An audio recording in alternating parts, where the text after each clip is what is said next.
Assalamualaikum warahmatullahi wabarakatuh. Perkenalkan, nama saya Reza Apriana Asmenda. Saya dari kelas K321 MNR di program studi manajemen di Universitas Teknologi Digital.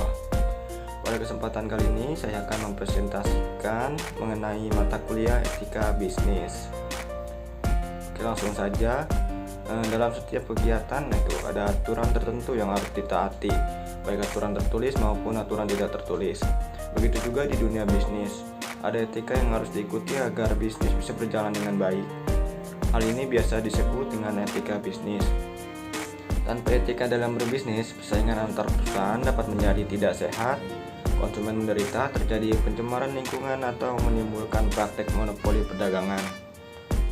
Etika bisnis merupakan pedoman dalam menentukan ada tidaknya suatu tindakan yang dilakukan oleh suatu perusahaan dalam menjalankan usahanya. Apa itu etika dan bisnis? Etika adalah perbuatan standar yang memimpin individu dalam membuat keputusan. Etika adalah suatu studi mengenai yang benar dan yang salah, serta pilihan moral yang dilakukan seseorang. Keputusan etis adalah suatu hal yang benar mengenai perilaku standar. Etika bisnis adalah keseluruhan dari aturan-aturan etika, baik yang tertulis maupun yang tidak tertulis, yang mengatur hak-hak dan kewajiban produsen dan konsumen, serta etika yang harus dipraktikkan dalam bisnis. Lalu selanjutnya itu tujuan etika bisnis. Etika bisnis bertujuan untuk memberikan dorongan bagi kesadaran moral dan memberikan batasan bagi para pengusaha atau pebisnis untuk dapat menjalankan bisnis secara jujur dan adil, serta menjauhi bisnis penipuan yang merugikan banyak orang atau pihak yang memiliki keterikatan. Selain itu, etika bisnis mempunyai tujuan agar bisnis dapat dijalankan dan dicetuskan seadil-adilnya dan sesuai dengan peraturan perundang-undangan yang telah disepakati. Menjaga etika adalah suatu hal yang sangat penting untuk melindungi reputasi perusahaan.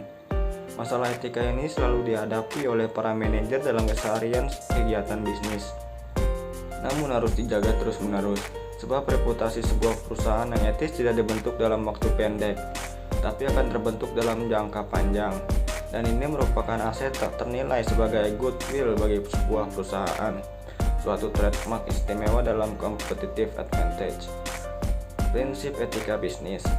Prinsip kejujuran etika bisnis. Para pebisnis dituntut memiliki prinsip kejujuran agar bisa mendapatkan kunci sukses yang bertahan lama.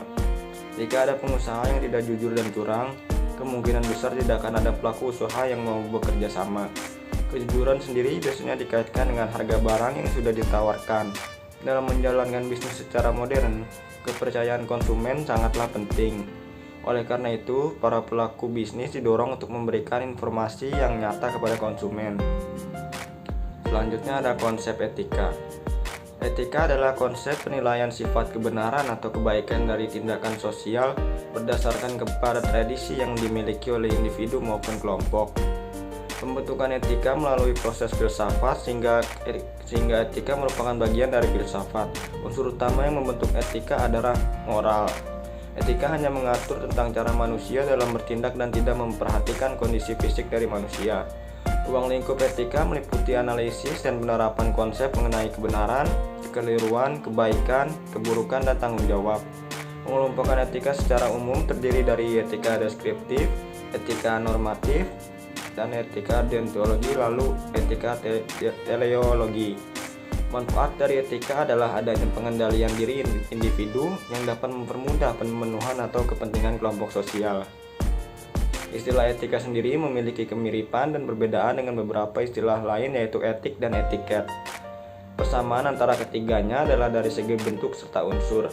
Etika adalah kajian tentang etik, sementara etiket adalah adat istiadat, sopan santun, dan perilaku dalam hubungan antar manusia yang bersifat. Persamaan antara etika dan etiket adalah sama-sama membahas mengenai perilaku manusia dan mengaturnya. Karenanya istilah etika dan etiket tidak digunakan untuk hewan. Perbedaan keduanya adalah pada kondisi perilaku manusia. Etika hanya membahas tentang cara perbuatan dilakukan, sementara etika menentukan kepantasan suatu cara perbuatan untuk dilakukan. Etika juga hanya berlaku untuk pergaulan dengan orang lain, sementara etika berlaku bagi diri sendiri dan orang lain. Sifat dari etiket adalah relatif, sementara etika bersifat mutlak untuk diterapkan. Selanjutnya, prinsip-prinsip etika profesi. Yang pertama ada prinsip otonomi. Prinsip pertama yang merupakan prinsip-prinsip etika profesi adalah prinsip otonomi. Prinsip otonomi ini mewajibkan setiap pelaku profesi memiliki wewenang dan memanfaatkan kebebasan bekerja dan berpendapat sesuai dengan profesi yang dijalankan. Prinsip ini menuntut agar setiap kaum profesional memiliki dan diberikan kebebasan dalam menjalankan profesinya. Dengan demikian, seseorang memiliki hak untuk melakukan atau tidak melakukan suatu berdasarkan etika profesi yang berlaku dalam profesi tersebut. Yang kedua ada prinsip integritas moral. Prinsip kedua yang merupakan prinsip etika profesi adalah prinsip integritas moral. Etika profesi adalah prinsip ini mewajibkan setiap pelaku perusahaan profesinya untuk secara konsisten memiliki moral dan kejujuran dalam menjalankan pekerjaannya. Pelaku profesi harus selalu bersikap adil, mementingkan profesi, dan memikirkan kepentingan masyarakat. Yang ketiga ada prinsip keadilan. Prinsip ketiga yang merupakan prinsip-prinsip etika profesi adalah prinsip keadilan.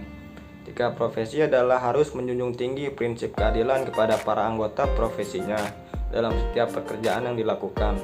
Prinsip ini menuntut anggota profesinya untuk memberikan pelayanan kepada siapa saja apa yang menjadi haknya, terutama jika profesi tersebut di bidang pelayanan masyarakat. Lalu yang keempat ada prinsip tanggung jawab. Prinsip keempat yang merupakan prinsip etika profesi adalah prinsip tanggung jawab. Dalam prinsip etika ekonomi adalah setiap pelaku profesi harus memiliki kesadaran bertanggung jawab terhadap pelaksanaan dan hasil pekerjaannya. Selain itu, kesadaran bertanggung jawab ini juga terhadap dampak dari profesi itu untuk kehidupan orang lain atau masyarakat pada umumnya. Sekian materi yang saya sampaikan dalam video ini.